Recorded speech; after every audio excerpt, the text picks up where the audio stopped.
All right, so in this video, we're going to be looking at the fundamental theorem of line integrals and applying it to a specific problem. Now, I will note that in this particular example, we could, given the way that the problem is stated, it might seem like likely that we might prefer to do this by the definition. But sometimes these problems will give themselves away. The fundamental theorem of line integral problems in particular, because they will say along any path between a point and another point.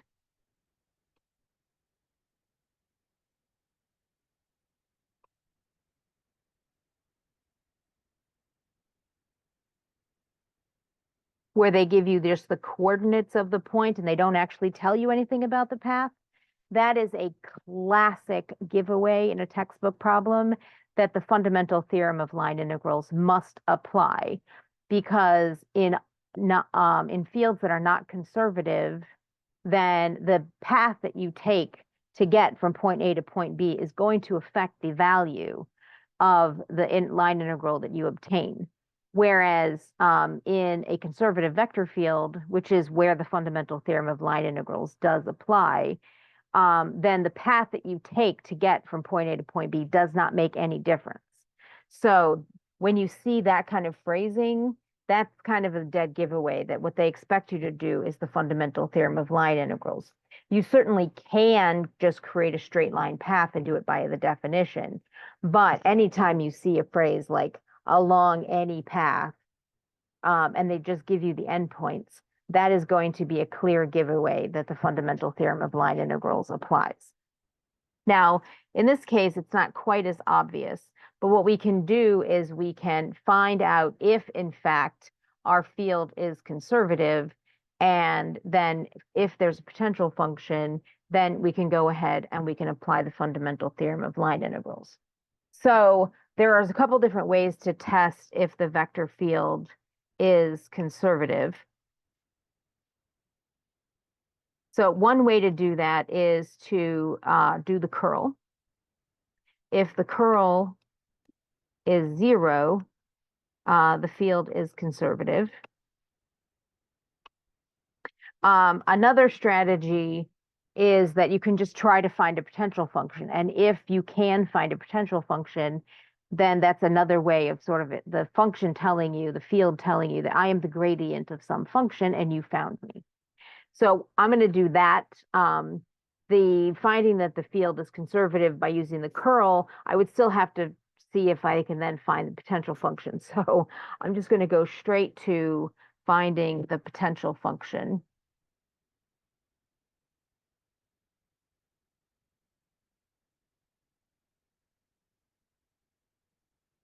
And so we're going to integrate the first component of our vector field with respect to x.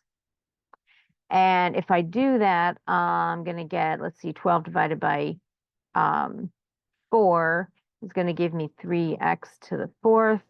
And then for the second component, I'm also going to divide by 4. I'm going to get x to the 4th y cubed, plus potentially some elements that may depend on y alone.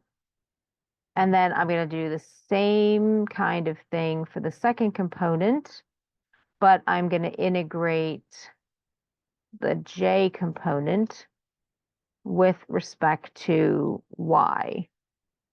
And if I do that, I'm going to get negative x to the 4th y cubed plus 5y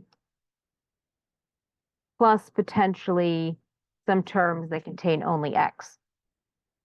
Now recall that for a potential function to exist, any when you do these antiderivatives, any terms that contain both x and y must agree with each other.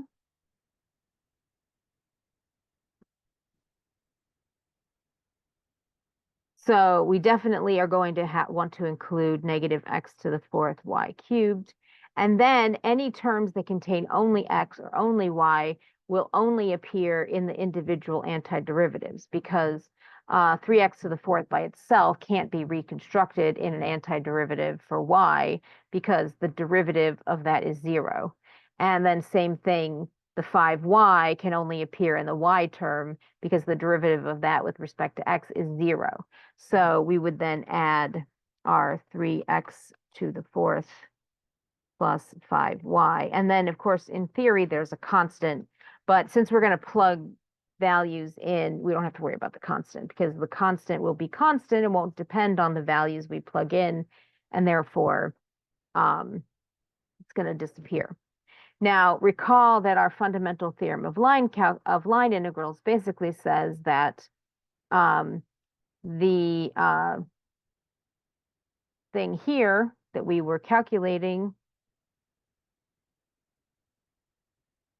is going to be equal to little f of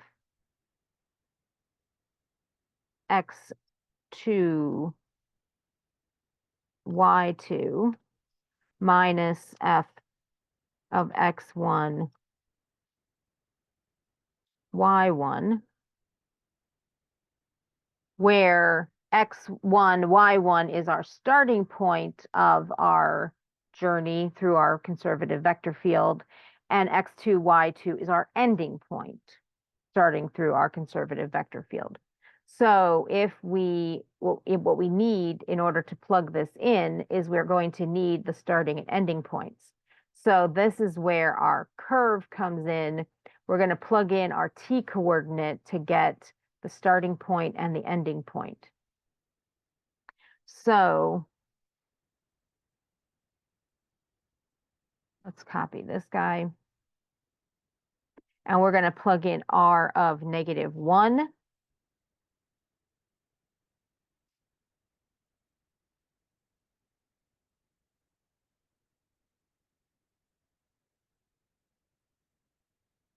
And then likewise, we're going to plug in r of 6.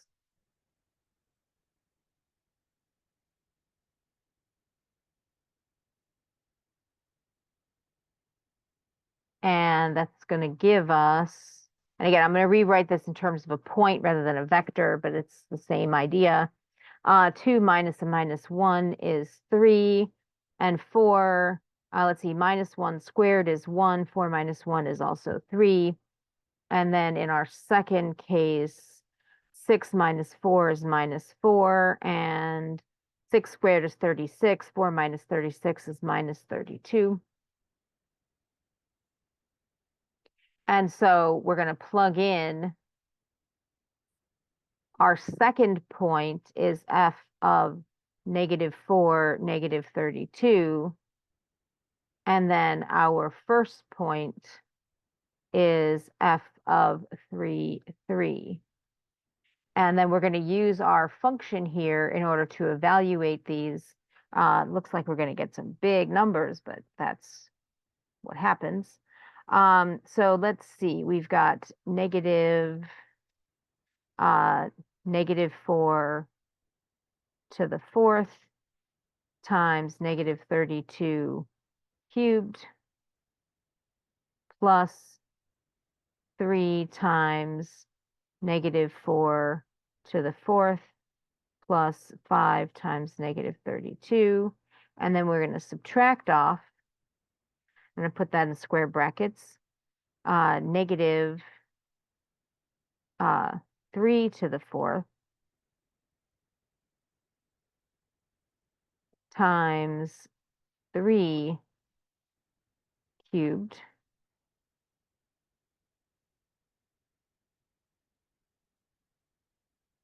and then plus 3 times 3 to the fourth plus 5 times 3. And now we're going to pull out our handy dandy calculators. And so we're going to end up with -4 to the fourth times -32 cubed. And then we put a minus sign in front of all of those. Nope.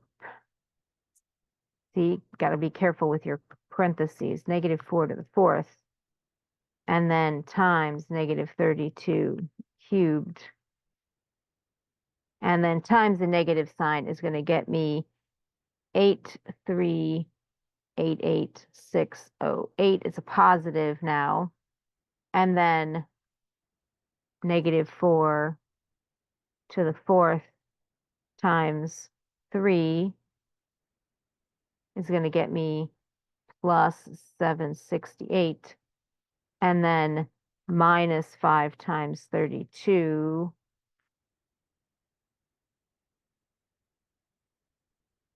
is going to be -160. And then in my brackets, I basically have -3 to the seventh, which is -2187. And then basically 3 to the fifth is 243. And then 15. And so I'm going to end up with 8388608 plus 768 minus 160 is going to be 8389216 minus, and then minus 2187 plus 243 plus 15 is going to give me a negative, which is says not subtracting, positive 1929. And then we add these two together, that plus 8389216, and assuming I didn't end up with any typos, 8387287. And we can put in some commas maybe.